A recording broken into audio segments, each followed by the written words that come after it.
Welcome to the Gospel Addict Podcast. I'm Greg Bryan. And I'm Jim Reske. We're gospel addicts because we believe the gospel of Jesus isn't just good news, it's the best news ever. We're addicted to the gospel because it doesn't just start us out in the Christian life, it is the Christian life. Join us as we look at the Bible through the lens of the gospel. Thanks so much for listening. You are listening to another episode of the Gospel Addict Podcast. I'm Greg Bryan, joined with my co-host, Jim Reske. And on today's podcast, we are doing what we call the AfterTalk. And this is where both of us teach at this men's Bible study. We love it. It's fantastic. And we publish those as episodes on our podcast. But then we like to kind of do a debrief on those talks. And so, Jim, you just recently taught on the end of the book of 1 Corinthians, starting in the love chapter, verse 13. That's right. So what do you think? How are you feeling about that? Well, yeah, I feel pretty good. I'm so glad to do the after talk, though. It's kind of my favorite thing about our podcast, because there's probably like 4 or 5 things that either I left out because of time, couldn't really amplify, or to smack your forehead later saying, oh, I should have said that. But overall I feel pretty good about it. I think it got out most of the gist of what I really wanted to say, what I wanted to cover. By the way, let me interrupt here. I thought it was fantastic. I loved what you did. Let's talk a little bit about that, how you your intro, because when you get to 1 Corinthians 13, everybody knows that chapter. Yeah, because it's read in weddings, and it's kind of like a mushy, feel good. It's powerful scripture, right? About love. Love is patient, love is kind. Yeah, beautiful. But share your unique perspective on it. Yeah. So just to be fair, I got the start of this. I got from Tim Keller. So he had a sermon on this I heard years ago, which kind of turned my head around to the 1 Corinthians 13.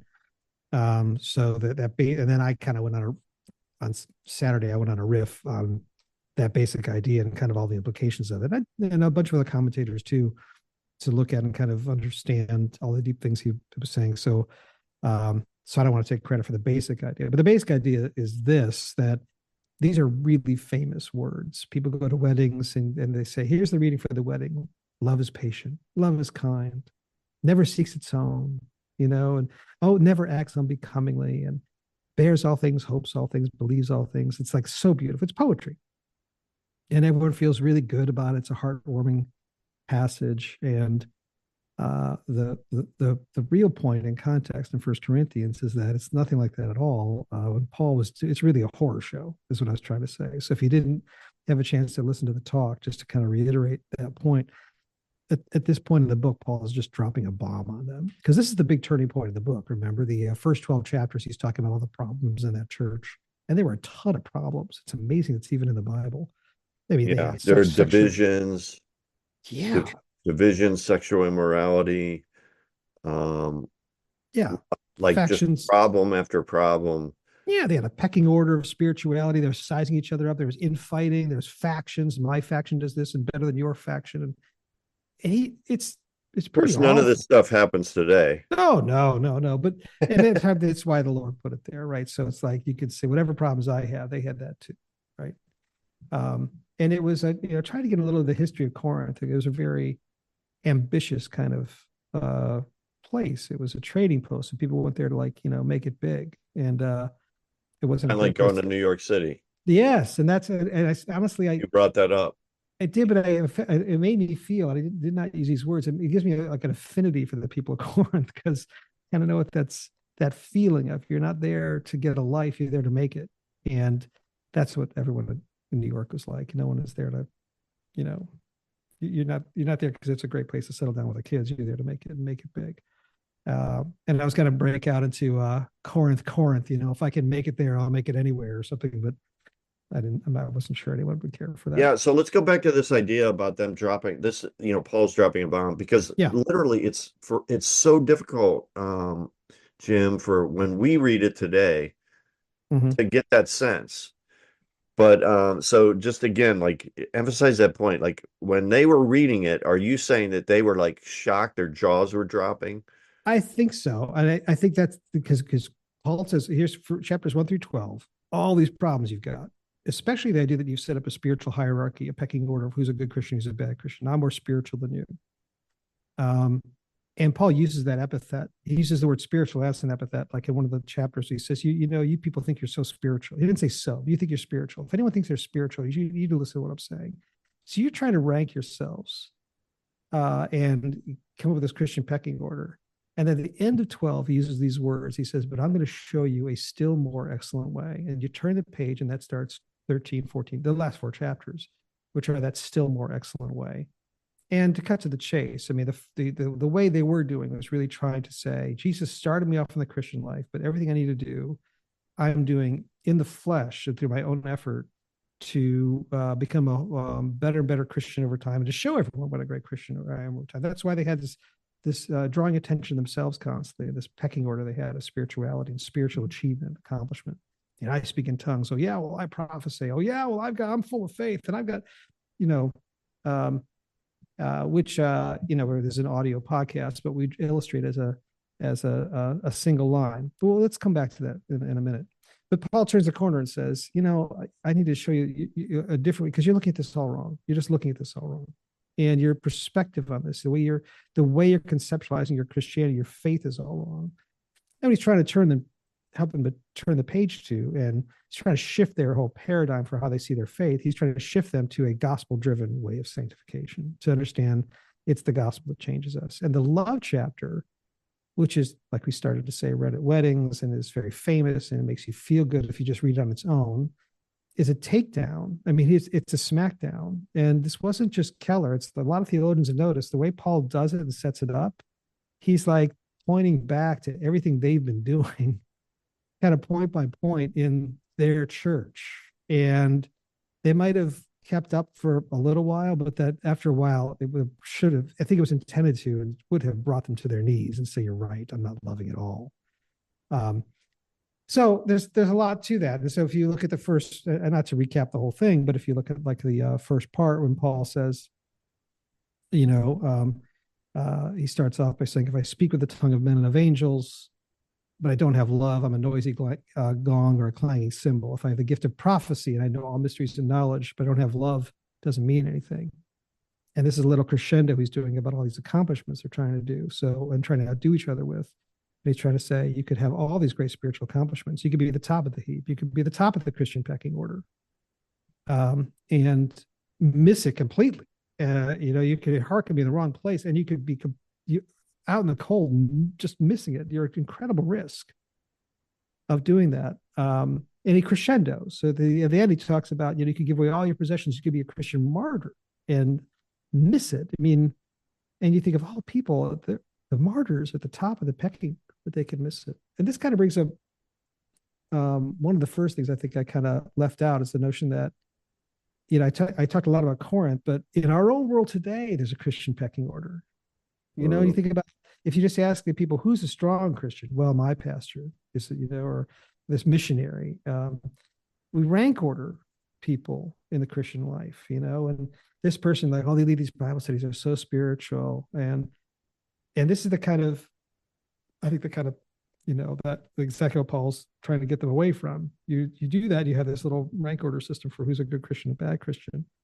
And we do the same thing today. And Paul says you can go all the way up to being a martyr, give your life for Christ, and you could still completely miss the gospel because you're just looking at the whole thing the wrong way. Wow. Yeah, it's so powerful. I love it. And if you haven't listened to the teaching, go back an episode in the podcast and listen to Jim's teaching on this. So anyway, I love how you talked about gospel driven sanctification, and that's a huge passion of that you and I share together. We've been talking about it for years, and you finally have put together a book. Oh yes, that's going to be coming out. Yes. So nice of you to mention it.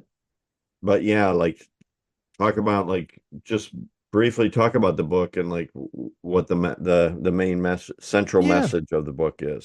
sure. Just very, very briefly, because I think ultimately we'll do some real podcasts going into it in real depth. But the book is called The Tail of the Fish, Tail, like a fish tail. And the idea is that the tail of the book is about a gospel illustration. And we talk about this on this podcast before. Again, it's an audio podcast, so kind of hard to draw it out, but we do that sometimes and describe it. But the idea is that the true gospel driven sanctification, when you draw it out in a little drawing and illustration, it looks like the two elements of the tail of a fish in a simple drawing. And so, just as the tail of the fish is what propels the fish through water, the gospel, when you draw it out, it looks like that little fish tail.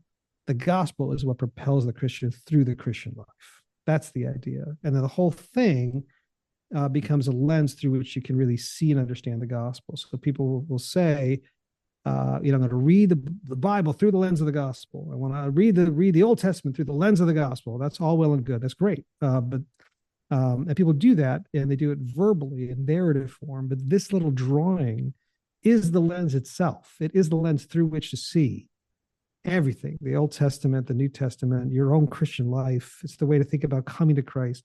So the whole it's very simple. You could do the whole thing in 5 minutes, but very comprehensive. You can, just like the gospel, plummet steps for the rest of your life.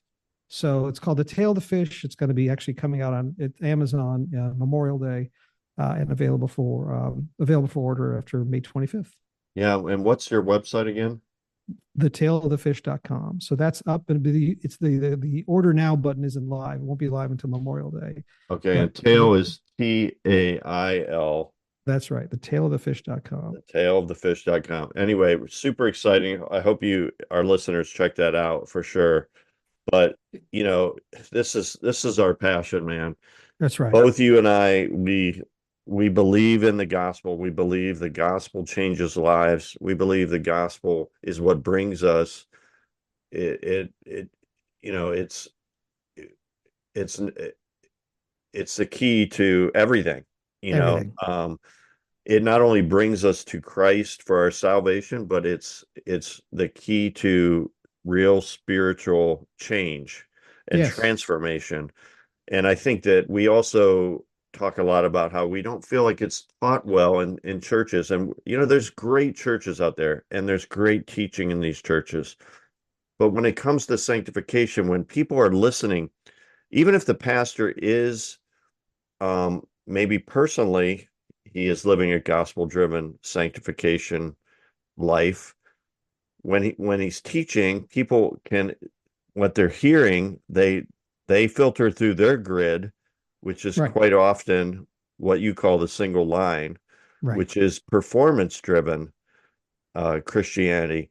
And so it's really difficult it's challenging for pastors because I think the default mode of the human heart, we basically want to filter everything through performance. What do you like? We go to church and we say, "What do you want me to do?" Exactly. What do you want me to do? What do you want me to change? That's right. And we walk away saying, "Well, I gotta attend more Bible studies. I gotta memorize scripture. I gotta pray more." And those are all good things. But the problem is, if the Christian life becomes about me, then we've drifted away from the gospel. Yeah. Oh, because the Bible's not about me. It's about God. It's his story. It's not my story. Amen. Amen, brother. That's actually one of the things I left out that I wanted to say. The Bible's not about you. And this is exactly the whole scope of the book of First Corinthians, right? I mean, the first 12 chapters, he's really doing this. He's saying, you're doing all these things. You're making a performance-based religion. You're like you say, Greg, that is the default mode of the human heart, to make it to turn Christianity into another religion, to bring your religiosity into Christianity. And you say, yes, Jesus started me off in the Christian life. I'm absolutely saved by him. He saved me. But now that I'm saved, the rest of what I do as a Christian is all by hard work and effort. And you're right. I mean, there's so many of the teachers who teach about this and might say, yeah, I believe it's all Jesus, but when it comes right down to it, at the end of every talk, there's 5 tips and tricks you've got to do to live a better Christian life. And the idea is like, and I mentioned this in the talk, but you said if they're looking out in the audience saying, if you clowns would just put forth a little more effort, you could be good Christians. And so, And so the part whole, of the reason we're so passionate about this is because we know, because we've experienced it, right? yes, We know what it's like to drift away from the gospel. yeah, In yeah, our Christian journey, like I started falling into like moralism and legalism, and I have to, all these things I have to do, and it just, you either become incredibly spiritually proud and you look right, down on everybody else, right. or you feel so defeated and like a failure. That's right. And I think that and so many people basically, I mean, I've heard this, I've ministered to a lot of people through the years, and I've heard people say to me, Christian life is just too hard. I can't Yep, do it. that's right. I'm done. I give up. Well, And the thing yeah, is, it is too hard. It's impossible it's because impossible. it's not driven, it's not based on you and your performance. The only way that we can be sanctified, the only way we can truly change and be transformed is through the cross and through That's right. Christ. And so, Yeah, and I hope that people check out your book and check out that illustration, because it just, it pictures it so well. yeah. You could use lots and lots of words to talk about it. You don't need the illustration. You can listen to 1,000 Tim Keller sermons. You'll get it eventually. But the illustration is so crisp and clear. This gives you two in a few minutes. But yeah, Greg, I'd look to echo what you're saying. Like you too, I was at a point. My wife and I both were thinking, okay, we still believe in Christianity. We just won't recommend it. It's way too hard. But It's yeah, like it's nuts. as And soon as you say you can't recommend it, I mean, yeah, you're in trouble, right? right, exactly. And that's why I keep going back to Because that. it's like the best news ever. I mean, the It's gospel supposed to itself is, be. it's supposed to be, but if you try to live your life in your own flesh, like, Right. oh man, it is just, and Yeah. I honestly think it's one of the biggest issues, especially in American Christianity. Right. And part of that Yeah. has to do with, we live in such a comfortable place where we don't experience persecution and stuff like that, that really causes you to depend on God, um, you know, for everything. Because uh yeah, anyway, Yeah. what No, look, this is why I always fall back on that. It's a simple idea, but I think even without seeing the drawing visually, you could say the scale of 1 to 10. So if you think about ranking, because I've had literally this experience being in Christian groups, people say, rank your Christian performance on a scale of 1 to 10. A number of times. This is like a common like tool. So you can do a self-evaluation. How are you doing as a Christian? And so you're right. So you were saying a second ago, saying even if it works, and I'm pedaling faster than everybody, and I'm an 8 out of 10 or an 8.5, it builds spiritual pride. I look down my nose at the twos and threes, and if I'm a 2 and 3, and I say, yeah, if I'm going to do a real assessment, I'm a 2 I feel like I feel awful. I get discouraged, and the whole thing is exhausting. And then people and outsiders say, why would I want to do that? You guys are like, this is what it is. It's a call yeah, to a never-ending slog up the mountain of trying to be a good person. Forget that. That's yeah, not inviting or attractive. I don't want. Why would I want that? absolutely. So And that's what makes Corinthians so yes, relevant, because that's exactly what was happening in their church, right. in the And you church. don't. Yeah. And so Comparison. I was yes. baptized by Paul, I was baptized by Yep. Apollos. I got bragging rights. I was Oh baptized. my Right. gosh. Exactly. I mean, it's so disheartening. Yes. And you can see why non-Christians are like, I don't want to be a Christian. Yeah. If this is Petty what Christian, infighting. if this is the offer, like, Yeah. I don't want that. Yeah. Forget it. Just yeah. You keep it to yourself.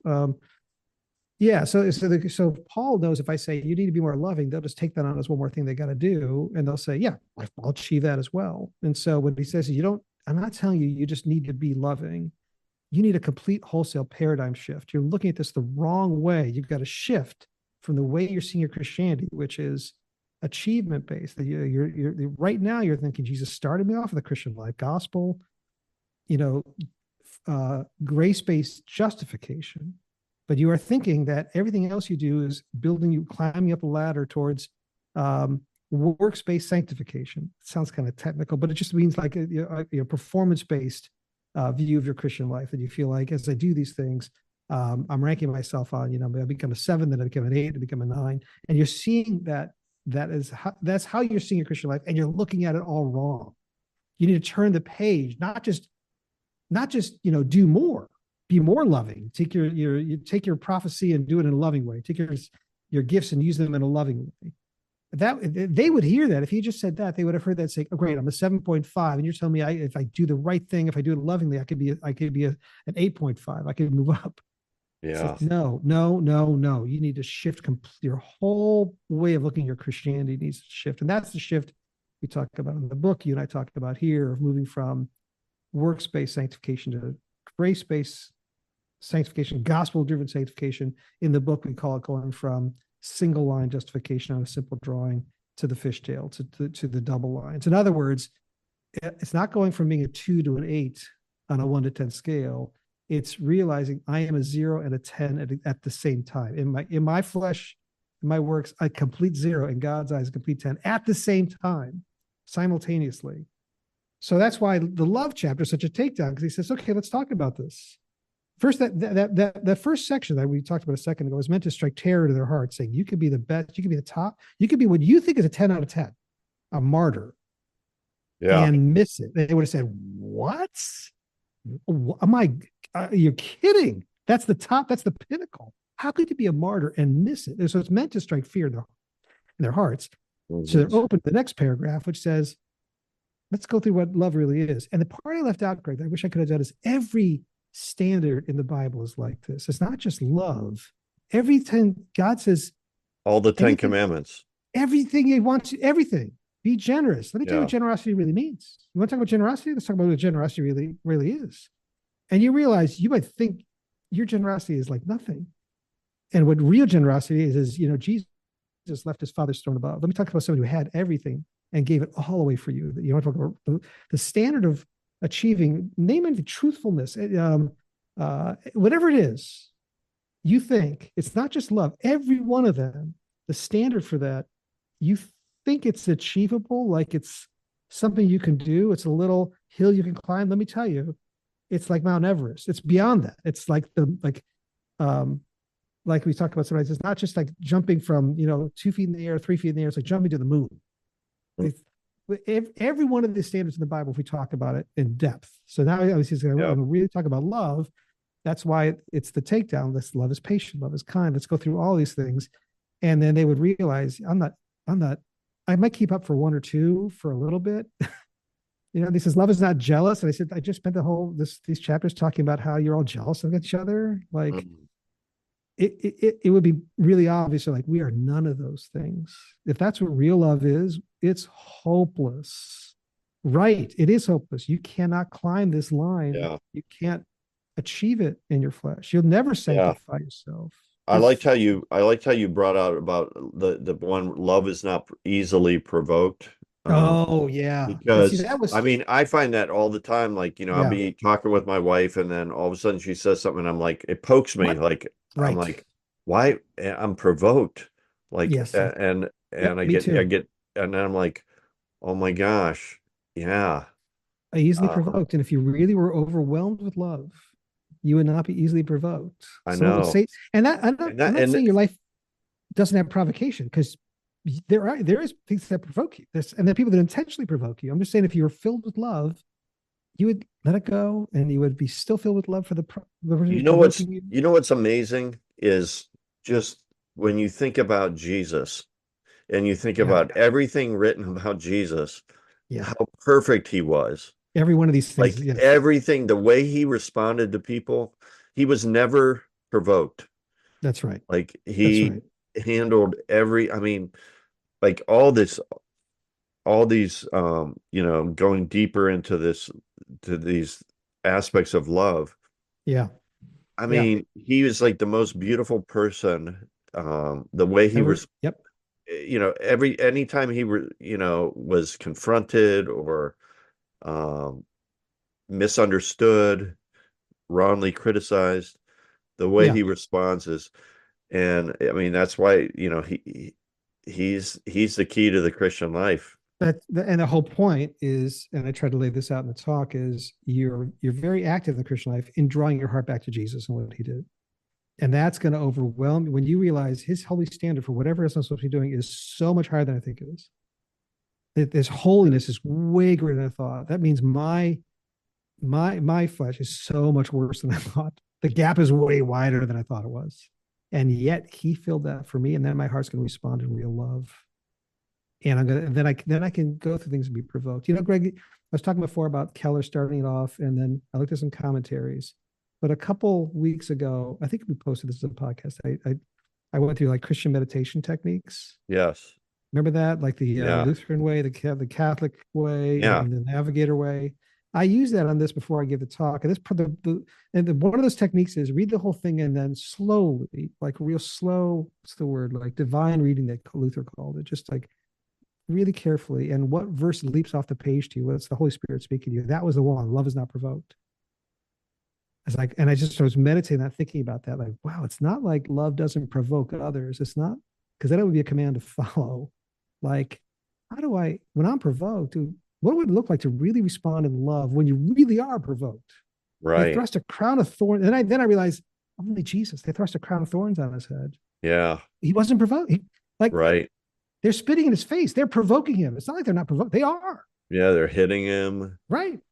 Prophesy to who hit you. Right. They're taunting. They're purposely provoking. And then I realized, oh my gosh, I'm so far from that standard. My God. And he loved me. Why? And you basically end up saying, Lord, save me. Lord save. I know exactly. And I love that because that's a prayer. That's a prayer that you say when you first become a Christian. Right. But it's also a prayer that you should often pray as a Christian. And that's why save me from myself. Yes. And I can't believe you saved me. This is how we always read Galatians 2:20. You know, I'm crucified with Christ. You know, who loved? I'm crucified who loved me.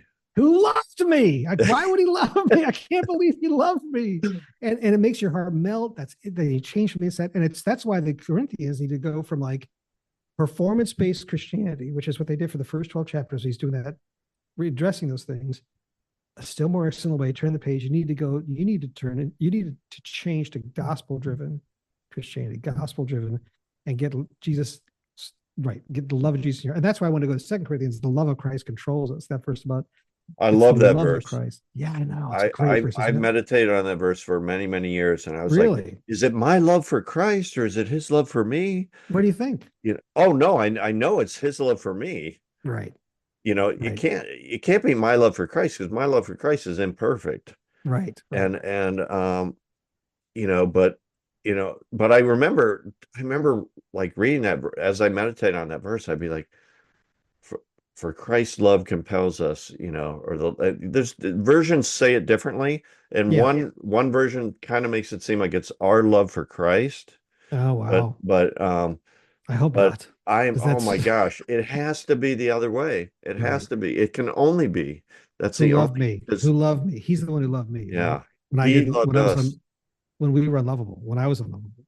And no reason why he would. I love that. He did. Yeah. So, hey, what was there anything else that you wish you would have? There are a few odds and ends. Yeah, let me just get a few odds and ends. And that, since we're talking about it, that idea, the love of Christ controls us. I started talking about how it's an odd verse because it's not the sovereignty of Christ controls us; it's the love of Christ controls us. Yeah. And one point, is that I think in general, there's a lot of aspects of God that if you emphasize any one of them over the others, you end up going into error. So if you end up emphasizing God's sovereignty too much, you end up getting into error. But if you emphasize the love of God too much, you get into error. God is sovereign, He's loving. There's just multiple aspects to God. That's why if I think of God, Jesus is my buddy, I'll get into error. If I only think of Him as my king, then I'll just get into error. If I think of it as just my, anyway, so there's just multiple aspects to it. I thought, and that's one, maybe, is theologically picky and kind of point to kind of make, but I left it out of the talk. But since we're doing the after talk, I wanted to mention it here. And I thought, it's easy. It's actually easier, more comfortable to do extremes, to see things only through one lens. If I say, well, it's all about God's sovereignty. Every time I think of an issue, it's just God's controlling everything. Mm-hmm. You'll end up, getting error because there's lots of verses that talk about how you have to make good choices. And if you say, well, God loves everybody, doesn't matter what you do, everybody goes to heaven. Well, you're going to end up in error there too. Right. Because so anyway, that's a little bit of a sidetrack, and probably good that I left it on the talk. Um, there's one other thing I mentioned because at the beginning I talked about tips for living, and idea that people read the word. And again, this came out of I didn't read this somewhere else in my meditation on this notion that I read the word in an affirming way, and I feel good about myself, and I do self-evaluation. That's how I kind of started the talk. And this, and then this helps if you have the visual in front of you. But when you have the single line, you're thinking about this approach to Christianity that's like works-based and performance-based sanctification. It almost always has to devolve into tips and tricks, because, and I know that we talked about this before, Greg, like, lots of Bible studies, you just start sharing tips, because you think about it. If I think that Christianity is performance-based and I've got to work from being a 2 or 3 to a 6 or 7 to an 8 or 9, I've got to do it. I can't think of love as an unclimbable mountain. I've got to dumb it down and bring it down to something that I can achieve. Yes. I've got to, every standard of Here's how God. here's how you love more. Here's 3 steps 3 to steps to being. loving more. Yeah. Just a little tip for me to you. And what I do, Greg, is I try to smile every day. And here's a little tip. What you do? Here's memorize this verse. Yes. And but that's the way you're going to do it, because what you're trying to do is make the standard a reasonably achievable standard. He wouldn't have love be astronomically high so that I couldn't. That's ridiculous. No one could do that. Yeah. The thing is, it's like, when's the last time you walked out of a sermon like just utterly shattered because you realize it was unachievable? Well, like when yes, you're just like I know what you totally mean. broken, like, oh my Right. gosh, hopefully you get that way halfway through the sermon, and then Jesus shows up, because the whole pattern is like, here's what God's holy standard really is. You're like, oh my gosh, I can't do that. And then you're shattered, like you said. And then the good news is there is one who did it for you. There's one who was perfectly loving, who fulfilled this in a way you never could. And he did it all for you on your behalf while you didn't. So if you just leave shattered, like, oh shoot, now Jesus never did show up, then you're kind of lost, right? So there's a couple of things I wanted, I left out, and wanted to make sure that I brought up. Was there any other changes you would have made? There are a couple odds and ends. If people listen to the thing all the way through the end, there was some comments that were made at the end and one, as I listened to it again, just to review it, talked about how the Paul was being a little autobiographical with his self and his lovingness, because then he says, be imitators of me. I addressed that a little bit in real time, but just if again, only if someone listens to the whole previous podcast, they would get this. I didn't directly do that because I just don't think it's autobiographical. I don't think Paul is here saying, look how loving I am. He's pointing to Jesus, look how loving Jesus is. Right. And when he says, be imitator of me, he's like, be imitator of me, someone who is completely a zero. Yeah. Oh, this is another thing. I did leave this out, Greg. When I was, Paul hints at this in 1 Corinthians 4. It was in your section. Maybe you talked about it, so I don't want to step on your toes if you did. Oh, that's fine. But when they're all talking about their pecking order, who's a better Christian, and they're trying to be the top of the heap. They pull it up, because it's wild. It would have made their head spin. It would have been like the moment of the cartoon where they kind of go, you know what I mean? Like does not compute. And smoke start coming out of their ears and their head vibrating. Because he says, where is it in 1 Corinthians 4? He's talking to them about I don't even judge myself. No, not that part. No, that's good too. When he says, talks about us as apostles, and he says, you guys are with honor, but not us apostles. We're without honor. You guys are esteemed, but not us apostles. Oh, that's like verse 11. Yeah. Do you have it? I can't find it.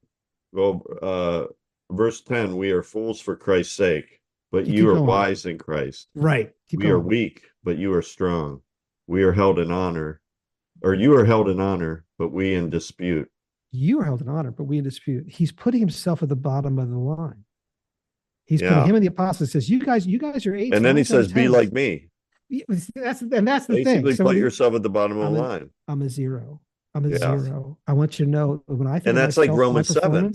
That's like Romans 7. Romans 7 is I'm a moral failure. I never do the things I want to do. And then there's a trustworthy statement deserving of full acceptance that Jesus Christ came into this world to save sinners, among whom I am chief. I'm a 000. I mean, and so when he says, be an imitator of me, he says, well, be an imitator of me because only the love of Christ controls me. The gospels would save me. Jesus saved a sinner like me. Be an imitator of me and put your trust completely in him for your standing before God, not in your spiritual performance. Turn the page, change your paradigm. Get away from this works-based sanctification, turn and open your eyes and see it the right way, which is gospel-driven sanctification. Thanks for listening to this episode of the Gospel Addict Podcast. Feel free to contact us via email at gospeladdictpodcast@gmail.com. Stay tuned for our next episode, and remember, on your worst days, you're never beyond the reach of God's grace. And on your best days, you're never beyond the need of God's grace. See you next time.